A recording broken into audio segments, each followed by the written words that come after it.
مثلاً ساس سسر کا براہ راست بہو پر کوئی حق نہیں ہوتا. یہ بہنیں ناراض نہ ہوں، میں انشاءاللہ وضاحت کر دوں گا، اور یہ بھی وضاحت کر دوں گا کہ ہمارا مقصد کوئی خدا نہ خواستہ لڑوانا نہیں ہوتا. اصل ہوتا یہ کہ ہم نے حقوق و فرائض اپنے پاس سے متعین کیے ہوئے ہیں. آپ نے اپنی خود فیملی کے اندر ایک نئی شریعت بنائی ہوتی ہے، یہ ہمارا حق ہے، یہ فرض ہے. ہمارے خاندان میں ایسا ہی ہوتا ہے. اللہ کیا کہہ رہے ہیں، رسول کیا کہہ رہے ہیں، اس کو چھوڑ دو، جو ہم کہہ رہے ہیں وہ مان لو.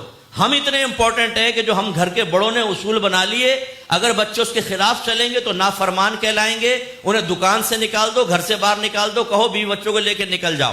لیکن خود سالہ سال اللہ رسول کی نافرمانی کر رہے ہوں، ایک علم بغاوت اٹھایا ہوا ہو، انہیں گھر سے مت نکالو، انہیں کچھ برا مت کہو، انہیں آئینہ مت دکھاؤ، انہیں حقیقت مت بتاؤ کہ آپ عرصہ دراز سے گناہ کبیرہ کر رہے ہیں، شریعت کے خلاف چل رہے ہیں آپ، انہیں کچھ مت کہو.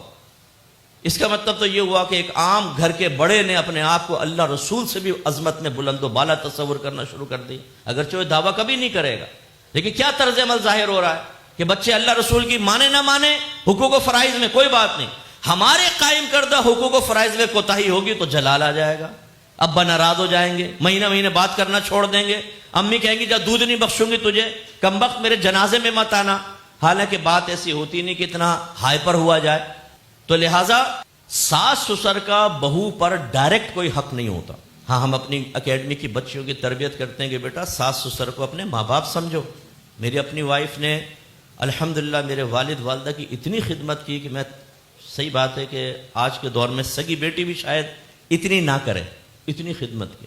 اور دعائیں لی ہیں تو ہم بچیوں کو سمجھاتے ہیں بیٹا دعائیں لو، وہ تمہارے بھی ماں باپ کی طرح ہیں. لیکن خرابی کہاں پیدا ہوتی ہے کہ جب ساس اپنے بیٹے کو کہہ رہی ہوتی ہے، ماں اپنے بیٹے کو کہہ رہی ہوتی ہے، دیکھ آج تیری بیوی نے مجھے دوا تک نہیں دی، مجھے چائے بنا کر نہیں دی، اور بیٹا جا کے دو تماچے مارتا ہے بیوی کو، میری ماں کو چائے بنا کے کیوں نہیں دی، کیوں دے وہ چائے بنا کر، کس وجہ سے؟ کیا شریعت نے حق رکھا ہے ماں کا، آپ کی والدہ کا؟ ثابت کرو. اس کا مطلب ہے آپ جبر نہیں کر سکتے، ریکویسٹ کر سکتے ہیں کہ بھئی میری والدہ کا خیال کر لو، انہیں خوش کرو گے میں بھی خوش ہوں گا. اور اس کا طریقہ یہ ہوتا ہے کہ جب آپ دیکھیں کہ بیوی ماں باپ کی اچھی خدمت کر رہی ہے تو کبھی کوئی گولڈ کا سیٹ لا کر دے دو، کبھی پیار سے چمکار دو، کبھی تعریف کر دو کہ تم نے میرا دل جیت لیا، اللہ تمہیں جنت الفردوس میں اعلیٰ مقام عطا فرمائے، تو میرے ماں باپ کی کتنی اچھی خدمت کرتی ہو، اللہ تمہیں خوش رکھے. بیوی کو بھی احساس ہوگا میرا شوہر قدر کر رہا ہے. لیکن یہاں بیچاری سارا دن اگر ساس اور سسر کی خدمتیں کرے اور اس میں ذرا سی کوتاہی ہو جائے تو ساری خدمتوں کو منہ پہ مار کر اور سارے احسانات بلا کر کہا جائے یہ ایسی آئی ہے گھر کے اندر، نہ میرے ماں کو ماں سمجھتی ہے نہ باپ کو باپ سمجھتی ہے.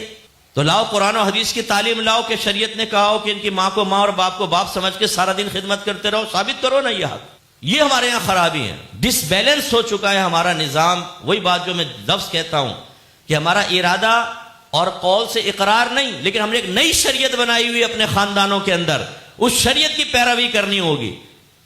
وہ شریعت جو نبی کریم لے کر آئے، وہ شریعت جو قرآن پیش کر رہا ہے، اس کو سیکھنے کا ٹائم نہیں. تو یہ بھی بچوں کی تربیت کرنی ہوتی ہے کہ بیٹا حقوق اور فرائض کیا کیا